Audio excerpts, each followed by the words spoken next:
Theta সমান 30 degree হলে tan two theta সমান 2 tan theta by 1 minus tan theta এটা মান নির্ণয় করব। তাহলে এইখানে সাইড পক্ষ আছে দুইটা, left hand side right hand side, বাম পক্ষ ডান পক্ষ। এখন দেখ আমরা লেফট হ্যান্ড সাইড নিয়ে কাজ করব। লেফট হ্যান্ড সাইড সমান কি লিখতে পারি tan টু থিটা।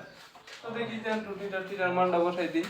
থিটার মান যদি বসাই এখানে হবে tan 2 ইনটু কত 60 তাহলে এখানে tan 60 ডিগ্রি মান ঠিক না তো tan 60 ডিগ্রি মান কত √3 তো এটা লেফট হ্যান্ড সাইড শেষ। এখন রাইট হ্যান্ড সাইড নিচে নিচে করতে পারি আমরা, নিচেই করতেছি 3 এর দিকে করতেছি। রাইট হ্যান্ড সাইড কি আছে মানে রাইট হ্যান্ড সাইড মানে কি ডান পক্ষ ডান পক্ষ আছে 2 tan থিটা মানে হচ্ছে কত 1 মাইনাস tan স্কয়ার থিটা ঠিক আছে।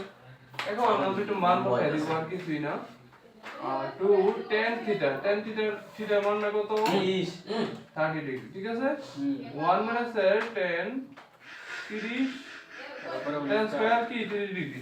এখন আমরা মান বসাবো তো দেখি মান বসালে কি হয় 2 tan কয় ডিগ্রি 30 ডিগ্রি tan 30 ডিগ্রি মান কত 1 বাই √3 ঠিক আছে 1 মাইনাস tan 30 ডিগ্রি মান কত 1 বাই √3 এর উপরে এই যে স্কয়ার আছে স্কয়ারটা চলে যাবে ঠিক আছে এতটুকু বুঝছি। এখন আমরা উপরে কি থাকতেছে 2√3 লিখতে পারি না 2√3 এই যে এটা তো বাই এমনি লিখলে সমস্যা না যেমনি সেমনি লিখবো আর কি। এখন দেখি এটা আমরা লসাগু করব এর আগে এই স্কয়ারটা এটার উপরে যাইবো এটার উপরে যাইবো যদি স্কয়ারটা √3 এর উপরে যায় আর নিচে যদি 1 এর উপরে যায় তাহলে কত হইব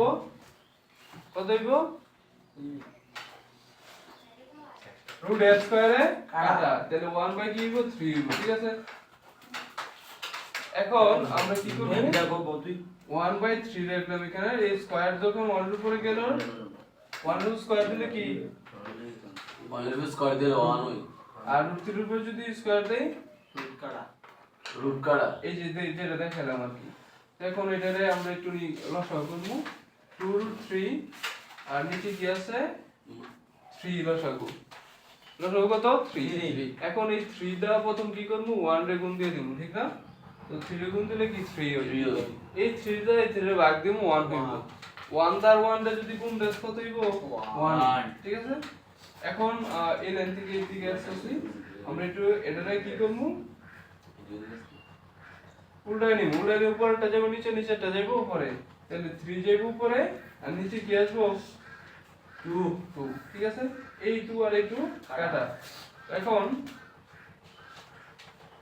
উপরে কি থাকতেছে 3 আর নিচে কি √3 এখন উপরে 3 আর নিচে 3 থাকতেছে দেখো এই পক্ষের সাথে কি এই পক্ষ মিলছে মিলছে না মিলে নাই এটারে একটু আমরা মেকআপ করলে দেখ কি হয় 3 রে আমরা কিন্তু রাখতে পারি কয়টা √3 2 না আর নিচে হচ্ছে √3 এটা কাটা শুধু একটা √3 থাকে। তো জিএনে কি করছি যে কোনো সংখ্যারে ধর এটা হচ্ছে 2 এর আমরা লিখতাম কয়টা কি দুইটা √2 বুঝছি। এখন ধর এখানে আছে হচ্ছে কি 6 এটা আমরা দুইটা √6 লিখতে পারবো ঠিক আছে বুঝছি তো এই সেম কাজটা এখানে করছি করার পরে আমরা এত কাটছি শুধু √3 এখন লেফট হ্যান্ড সাইড আর রাইট হ্যান্ড সাইড ঠিক আছে নি আদি আছে